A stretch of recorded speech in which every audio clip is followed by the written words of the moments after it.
My husband found out I was pregnant, looked me in the eye, and told me flat that the baby wasn't his. Then he put me out of the house the same night. I slept in my car in the corner of a grocery store parking lot, and 3 weeks later, a lawyer in Seattle called me and said, "Ms. Vance, your first husband passed away last autumn. He left you $58 million. There is only one condition." In my line of work, there's a word for the thing a painting used to be: pentimento. It's what happens when an artist changes their mind, paints a hand one way and then another, moves a figure, covers a face. And then decades pass, the top layers grow thin and honest, and the older image begins to surface underneath. The ghost of the first decision bleeds up through the last one. I spent 18 years learning to see those ghosts in other people's paintings. It took me far longer to see the one in my own marriage. My name is Nora Vance. For 7 years I was married to Brett Whitman, and for most of those years, if you had asked me, I would have said without hesitation that I was lucky. We lived in a brick house with white shutters in a leafy part of Charlotte, North Carolina, the kind of street where the trees meet over the road in summer and the neighbors leave zucchini on your porch in August, whether you want it or not. I was a paintings conservator. I restored old canvases for a small private museum and for collectors who wanted the varnish lifted and the truth underneath brought back. Brett ran a boutique wealth advisory firm downtown with his older sister Pauline. On paper, we were the couple people invited to things. We were the couple people pointed at. But paper, as I would learn, is only the surface. It is never the painting underneath. Looking back now, the first thread came loose almost a year and a half before everything tore. Brett started taking calls in his car. I'd come home in the evening, and his sedan would be sitting in the driveway, engine off, and he'd be inside it with the phone to his ear, talking with the particular stillness of a man who doesn't want the words to carry. When he came in, he'd kiss my temple and say it was a client thing, some account that couldn't wait. And I believed him, because believing him was easier, and because love makes you a generous translator of other people's silences. Then there was the drawer. Brett had a home office, and one weekend a small brass lock appeared on the bottom drawer of his desk, the kind you'd put on a child's diary. I asked about it lightly, the way you ask about a haircut, and he said it was just sensitive client files, nothing exciting. I let it go. Around the same time, a credit monitoring email flagged a new account inquiry. I almost called the number, then Brett mentioned unprompted that he'd been shopping our home equity rate, and the alert made sense, and I deleted it. I think about that a lot now. And then he started asking about Adrian. Adrian Cole was my first husband. We married when I was 25 and he was 28, two broke people who believed in each other louder than we believed in anything practical. We divorced 6 years later, and it wasn't a war, just two people who'd grown in different directions, agreeing kindly to stop pretending. There were no children. There was no slammed door. Adrian moved out to Seattle and threw himself into a company he'd been sketching on napkins for years. Battery technology, grid storage, the unglamorous backbone of the clean energy thing everyone was suddenly excited about. We lost touch the way decent people do, slowly and without injury. I hadn't spoken to him in nearly 9 years, so when Brett started bringing him up, "Whatever happened to that first husband of yours, the engineer?" I read it as ordinary curiosity, but he asked more than once. 3 times in 2 months, each time dressed differently. Once as a joke at a dinner party. Once as a question folded inside another question about my 20s. Once, casually, while we did dishes. Didn't his company get bought or something? I thought it was a little jealousy. I thought it was a man feeling middle-aged and wondering about the road not taken. I filed it under things to laugh about someday, and I dried the plates, and I handed them to him. I was 9 weeks pregnant when the painting underneath finally surfaced. I'd taken 2 tests at home before my doctor confirmed it. We hadn't planned it, but we hadn't prevented it either, and I had assumed, foolishly I understand that now, that Brett and I wanted the same things in the same order. I wanted to tell him in a way that meant something, So I did the thing that made sense to me, the thing I knew how to do. There was a small antique frame I'd been restoring on my own bench at home, a little carved oval from the 1890s with gold leaf flaking at the corners. I'd been fixing it for months, slowly, in the evenings. I finished it that week. I set the first ultrasound photo inside it, wrapped it in soft cloth, and put it in a box on the kitchen island with a card that said only, in my handwriting, "Look what we made." I remember every second of what came after. Brett came home, he saw the box. He unwrapped the frame slowly, and he looked at the gray little shape inside it, and I watched his face do something I had never once seen it do in 7 years. It went flat. Not surprised, not joyful, not even angry. Flat. The way a face goes when a person has already made a decision and is simply waiting for the moment to deploy it. He set the frame down on the counter, very gently, with the care of a man who did not want to be accused of breaking anything. And then he looked up at me and said the words I will be unhearing for the rest of my life. "That's not my child." I laughed. I actually laughed because the sentence was so absurd it had to be a joke, a horrible, misfired joke, and any second now his face would crack. It didn't crack. He said it again, slower. He said he knew I'd been unfaithful. He said he'd suspected it for months. He said he wanted me out of the house that night. When I crossed the kitchen toward him, to touch him, to find the man I'd married somewhere behind this stranger's eyes, he stepped back from me as if I were something contaminated. By 9 o'clock that night, I was sitting in my car in the far corner of a Harris Teeter parking lot off Providence Road, 2 miles from the house with the white shutters. The little gold frame was on the passenger seat, where I'd grabbed it on my way out, because it was the only thing I could not bring myself to leave behind. I had a duffel bag of clothes I'd thrown together while he stood in the doorway watching, arms crossed, saying nothing. I had no idea what had just happened to my life. I sat there a long time in the dark, and I kept asking myself one question, turning it over the way I turn a canvas under raking light to find the cracks. What does a man who has been married for 7 years do the very instant he learns his wife is pregnant, when his first and only reaction is total, rehearsed certainty that the child isn't his? Not shock, not doubt, certainty. You don't arrive at certainty in a moment, you build it in advance, and a part of me, small and cold and very awake, had already begun to wonder what he'd been building it for. I slept in the car that night. Not dramatically, I didn't sob into the back seat. It was late November, and Charlotte gets a real chill after midnight, so I ran the engine in short bursts to keep warm and shut it off to save gas, and I sat in the driver's seat with the frame in my lap. The Harris Teeter stayed open. People wheeled out carts of groceries, loaded their trunks, hurried through the cold. Ordinary life, 50 feet away, completely sealed off from me. By 2 in the morning, I had done the math, and the math was bad. I had about $300 in my personal checking account. Over the years, I'd let most of my savings flow into our joint account, because Brett had set up all the bill pay, and it was simpler that way. And simpler is a word that costs some women everything. My laptop, my loop, my reference books, half my hand tools, all of it was back at the house. My health insurance ran through Brett's firm. So there I was, 9 weeks pregnant, no insurance I could reach, no savings I could touch, and no key to a single door that was legally mine. But I was also, and this thought arrived without drama, the way a hairline crack reveals itself only when you tilt the light. I was also possibly sitting on something Brett had been counting on me never to find. Adrian.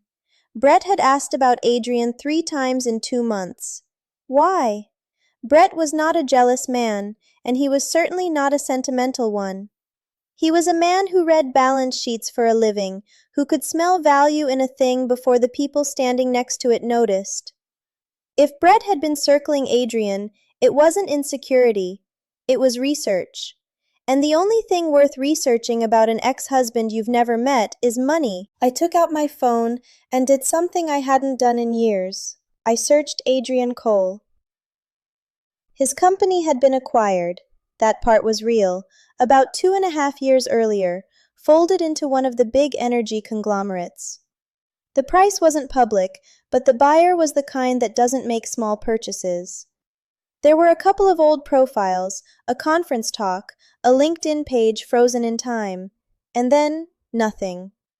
Adrian had gone quiet after the sale, deliberately quiet. I sat there in the cold with the screen lighting up my face, and I thought, what does Brett know that I don't? And how long has he known it? I didn't sleep much. By dawn, I'd made a list on the back of a receipt. I needed somewhere to stay. I needed a lawyer. I needed to know my insurance options, because there was a person growing inside me who needed care, whether or not the rest of my life was on fire. And I needed to understand what Brett knew about Adrian, because if he'd been tracking my ex-husband's finances, then "that's not my child" had never been an accusation. It had been a tool. A man does not invent a reason to throw a pregnant wife into the street unless he needs her gone before something arrives that would otherwise belong to her too. I drove to a diner that opened at 6 and ordered coffee I couldn't really afford, and I let the warmth come back into my hands. I am not a dramatic woman. I make my living being patient, refusing to rush a thing that took 100 years to crack. I could read this the way I read a damaged canvas. Find the original image, find where someone painted over it, find the seam. Brett had panicked, and that was the gift in it. A careful man does not scream certainty across a kitchen island. He'd moved too fast and too crudely, and panic always leaves a fingerprint. I pulled up my contacts and found a name. Diane Okafor. She was a family law attorney I'd met twice at fundraisers. Once she'd hired me to clean a small inherited landscape that had darkened almost black with age, and she'd cried, a little, when she saw what was underneath.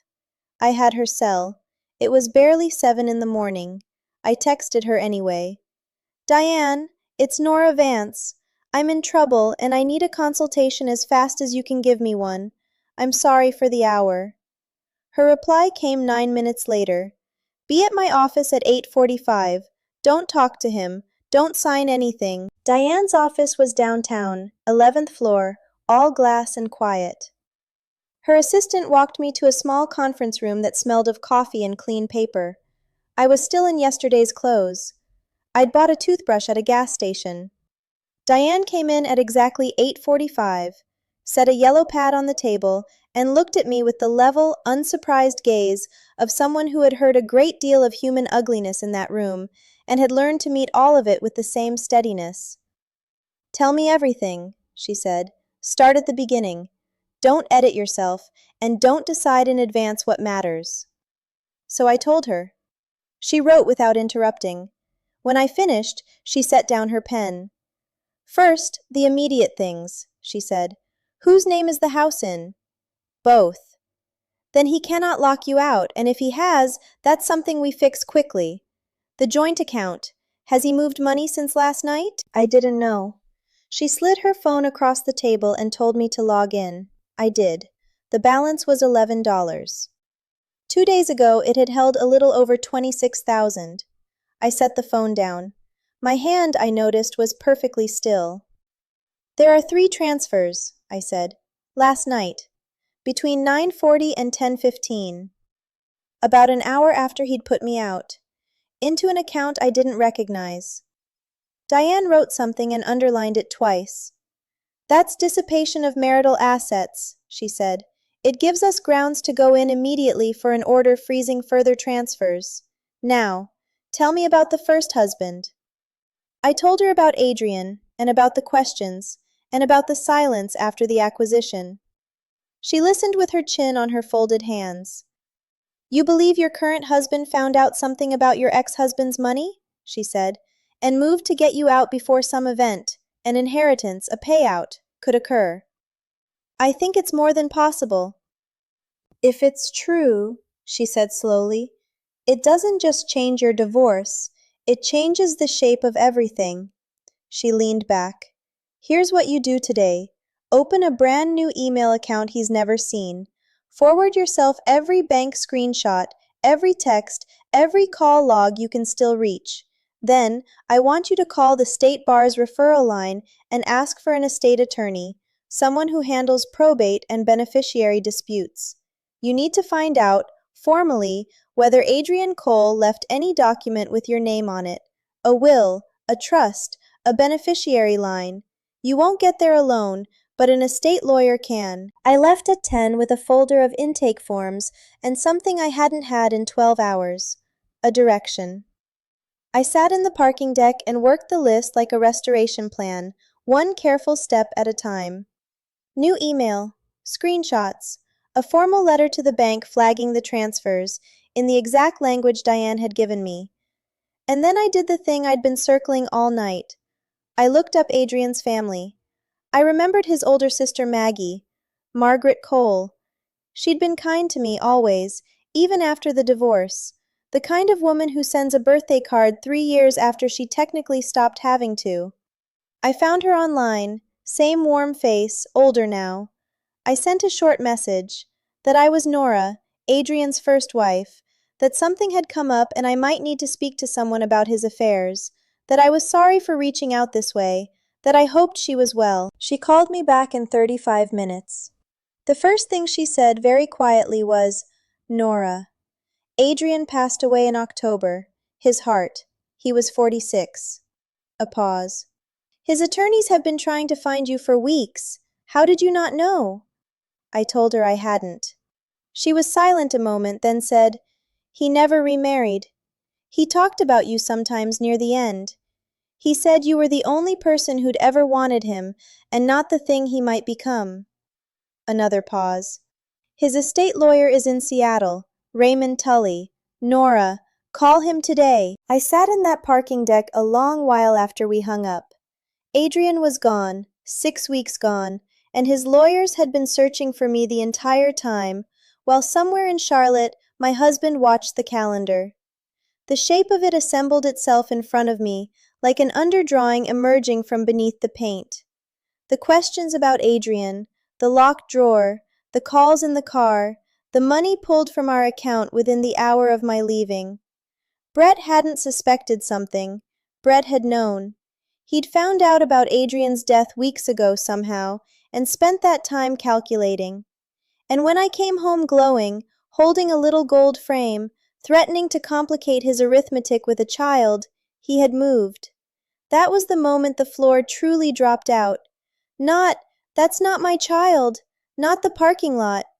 It was that fluorescent lit deck, when I understood my husband had decided to demolish my life over information I hadn't even known existed. I called Raymond Tully's office in Seattle. His assistant put me on hold for 4 minutes. When he came on, his voice was careful and professional, and, underneath it, plainly relieved. "Ms. Vance, I'm very glad you called. There's a matter of significant importance concerning the estate of Adrian Cole, and you are a named beneficiary." "How significant?" I asked. $58 million, he said. "There is one condition attached." $58 million. I watched the number level 3 stenciled on the concrete wall in front of me, as if the universe needed to give me something solid to stare at, while my understanding rearranged itself entirely. The condition, Raymond explained, was not a barrier. It was Adrian being Adrian, cautious, deliberate, the kind of man who'd structured his whole estate to keep opportunists out. The bulk of the assets sat inside an irrevocable trust. To claim it, I had to appear in person in Seattle within 45 days of formal notice, complete identity verification, and receive the assets into an account held in my name alone, never commingled. He'd built that in on purpose. He'd updated the trust about a year before he died, increasing my share after the final payouts from the acquisition cleared. There was also a sealed letter, released to me only when I appeared in person. "Was the trust public?" I asked. A pause. "The existence of a trust can sometimes be inferred from business filings. The terms wouldn't be public. But someone with resources and motivation, someone specifically looking, could potentially have learned it existed." A beat. "Is there a reason you ask?" "Yes," I said, and I told him about Brett, about the timing, about the money that vanished from our account the night I was put out. When I finished, Raymond was quiet. And then he said the most useful sentence anyone said to me in those weeks. Ms. Vance, instruct your divorce attorney to ensure this inheritance is classified and held as your separate property, in an account your husband cannot touch. You're still legally married. The architecture of how you receive it matters enormously. I understand, I said. I was with my attorney this morning. Good. Come to Seattle as soon as you can. I flew out 4 days later. Diane had already gotten the account freeze granted. A judge signed it in under 48 hours, and she'd sent a letter establishing my right to enter the marital home and retrieve my belongings. A sheriff's deputy met me there. Brett stood in the kitchen doorway with his arms folded and watched me carry out my tools, my books, my loop, my clothes, and said nothing at all. His face wasn't angry. It was doing arithmetic. His sister Pauline was there too, at the kitchen table, hands folded, eyes following every box. Pauline Whitman was 53, sharp as a chisel, with a silver bob she never let move, and the brisk, capable warmth of a woman who'd spent her whole life being the smartest person in any room and resenting that no one handed her the credit. She and Brett had built the firm together. Everyone said Brett was the face and Pauline was the engine. She'd never warmed to me, not in any way you could point at, just small calibrations. The faint surprise when I described my work, as if conservation were a hobby. The way she finished Brett's sentences and corrected mine. As I carried out the last box, she spoke for the only time. "You're making a mistake, Nora," she said pleasantly, the way you'd comment on the weather. I didn't answer. I picked up the box and walked out into the cold. I signed the documents in Seattle on a Thursday, in a glass office high over the water. Raymond walked me through every page. The funds would release in stages, an initial distribution within 30 days, the rest over 18 months as holdings were unwound. And then he slid an envelope across the table, cream-colored, my name on the front in Adrian's narrow handwriting. The sealed letter. I didn't open it there. I waited until I was alone, in a hotel room with the rain coming sideways off Elliott Bay. It was short. He wrote that he'd watched my career from a distance, that he'd seen a small notice once about a painting I'd brought back from ruin, and that it had made him cry in a way he couldn't explain. He wrote that I had been the only person who loved the version of him that had nothing. He wrote, "You were never afraid of the truth underneath a thing. Don't start now." And then, last line, "Restore something beautiful with this. You'll know what." I sat on the floor of that hotel room and cried for a man I'd let drift out of my life, and for the child who would never meet him. I flew back to Charlotte on Friday. On Saturday morning, my phone rang from a number I didn't know. I answered. A man's voice, too casual, said, "Nora, I'm a friend of Brett's. Just a courtesy call. You do delicate work. Authentication, provenance, that sort of thing. Reputations in that world are fragile. It would be a shame if questions came up about a piece you'd signed off on. Forgeries are an ugly business. Worth thinking about whether this is really the road you want to walk." I was standing in the kitchen of my friend Camille's apartment, where I'd been staying since I got back. Camille ran a little letterpress and bookbinding studio and had handed me a key within hours of my call. I held the phone to my ear and waited to feel the fear the man clearly expected. "I'm recording this call," I said. "What's your name?" The line went dead. I called Diane. Then I called Raymond. Both said the same thing. A threat against a professional's reputation, made by phone, by a party connected to the opposing side in active litigation, was a serious exposure for Brett. My carrier logged the call automatically. Diane filed a motion for sanctions and a protective order by Monday afternoon. By Tuesday, Brett's lawyer, Curtis Lang, called Diane to discuss a more constructive path. I could hear the quiet satisfaction in her voice. "They expected you to be scrambling," she said. "They did not expect you to already have a lawyer and a paper trail." "They'll try something else," I said. "Rest a few days," she told me. "You'll need your steadiness for what's coming." So I did. I walked the greenway in the mornings and let my body do the quiet work of growing a person. I got onto my own insurance, and at my first appointment under my own name, there was a strong, fast heartbeat, everything where it should be. I sat in the clinic parking lot afterward and felt something I hadn't felt in 3 weeks. Not safe exactly, but level, like a panel that's finally been cradled and braced and will not warp again. The settlement offer came 10 days after the sanctions motion. Curtis Lang sent a formal letter proposing mediation and attached to it, not by accident, a financial offer. Brett would not contest the divorce. He'd drop any claim against the frozen account. He would, generously, agree not to challenge my separate property designation of the Seattle inheritance. In exchange, I'd withdraw the sanctions motion, accept a reduced share of the marital assets, and sign a non-disclosure agreement barring me from ever discussing the circumstances of our separation with anyone. I read it twice. Then I called Diane. "He's buying your silence," she said immediately. "The NDA is the whole point. He doesn't care about the money split. He cares about what you know and what you might say out loud." "About him tracking Adrian's estate before he threw me out," I said. "Exactly. If that becomes part of the public record, it's not just embarrassing, it's a pattern of intent. He's a wealth advisor. His entire business is people trusting him with money." She paused. "And the offer is bad on the numbers too. Under North Carolina equitable distribution, given the marriage and the dissipation, you'd very likely do better in court." "Then we decline," I said. "We decline," she said, "and we don't counter. No counter signals you're not looking for a comfortable middle. You're looking for the whole truth, on the record. I won't pretend the offer didn't tempt me.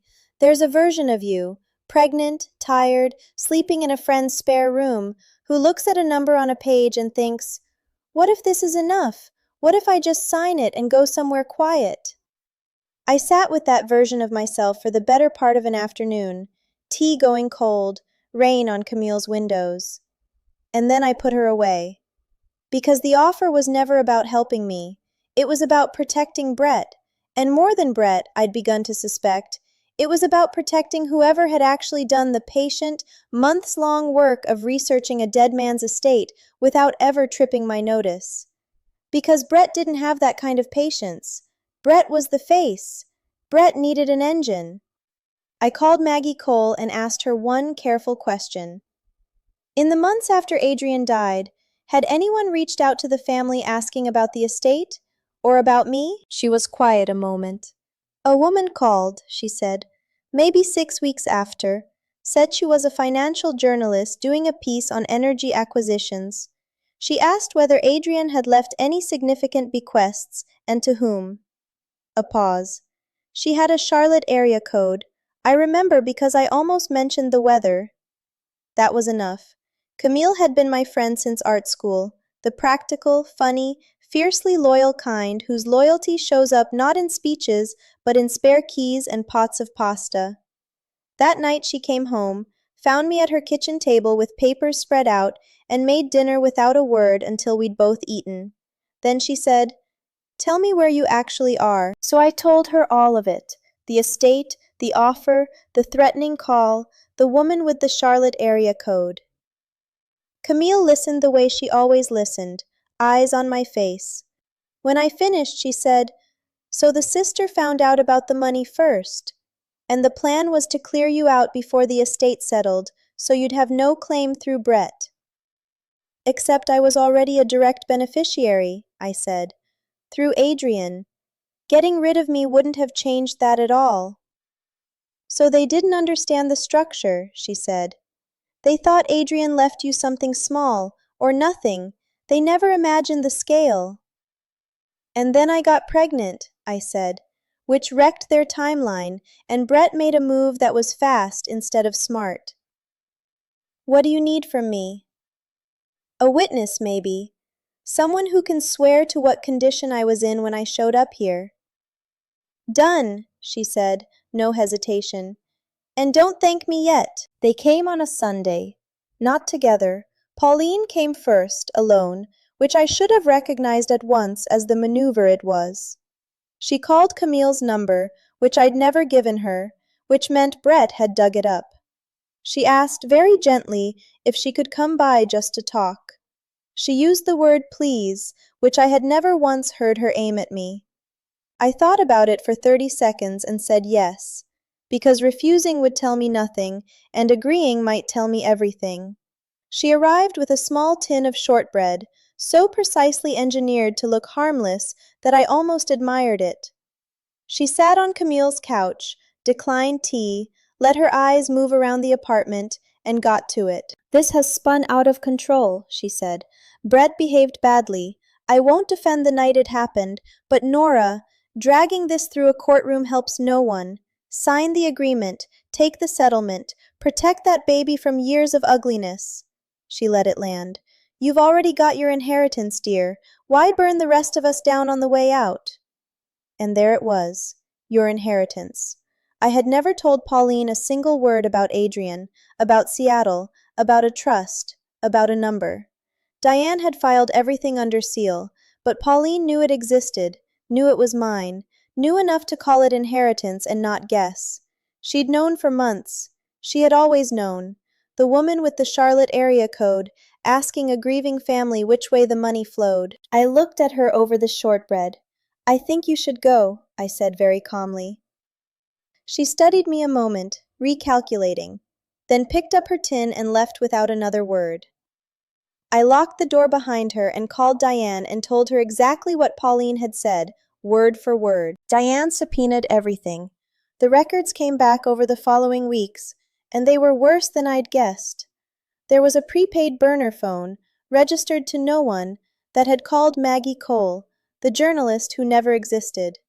There was an invoice from a private investigator, paid out of the firm account Pauline managed, for asset and beneficiary research, A. Cole, Seattle.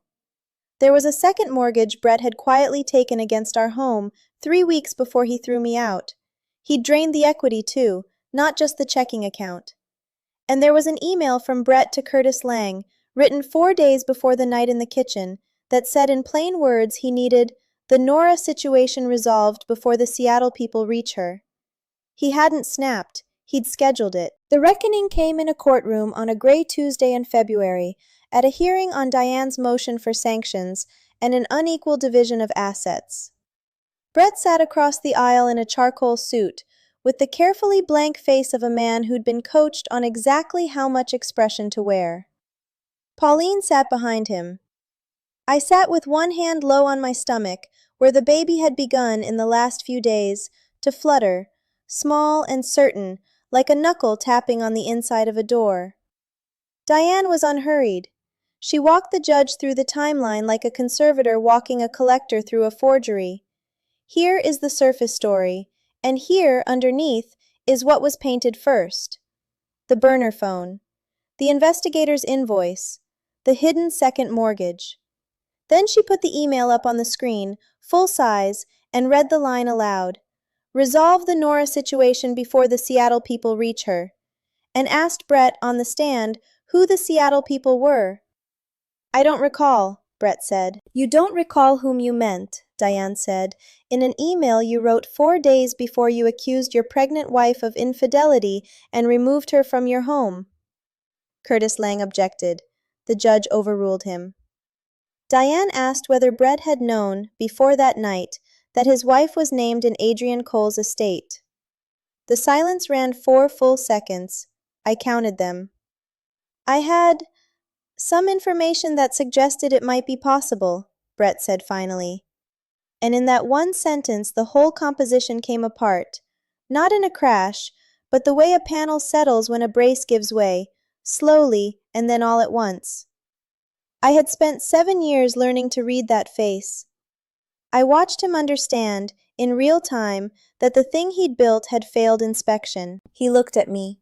I had wondered for weeks what I'd feel in that moment. Triumph, fury, grief, some tangle of all three. What I felt was none of them.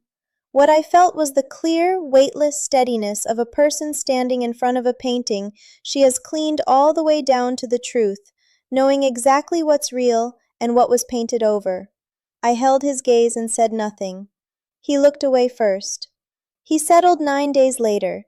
He had no real choice. The agreement ran 26 pages. He relinquished every claim to Adrian's estate in perpetuity and acknowledged it as my sole separate property. He repaid the drained account and the equity he'd siphoned, with interest. On the court's finding of bad faith and deliberate dissipation, I received the larger share of the marital assets, the house with the white shutters, the accounts, his stake in the things he and Pauline had built. The NDA was gone.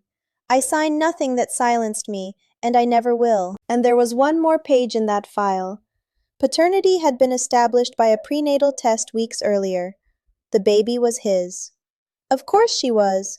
The accusation had never had anything to do with truth. It had only ever been a door he needed shut. The result sat there in the record, in plain black and white.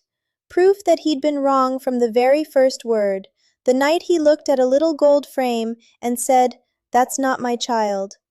I hope he read that page carefully. I hope he reads it again sometimes. Her name is Wren. She was born on a clear morning in July, 7 pounds even, with a head of dark hair and a way of frowning at the ceiling like she's deciding whether to authenticate it. She's 6 months old as I write this, sitting in a bouncer at my feet, conducting a very serious investigation into her own left hand. We live in a house I bought myself, in a quiet part of town with better light than the old place, and a small studio off the back, where the morning sun comes in clean. I opened my own conservation practice. My name is on the door, Vance Restoration, and I will never fully explain what it does to me to see it there. Adrian's gift changed what's possible for us, and I won't pretend otherwise. But I've tried hard not to let it change who I am.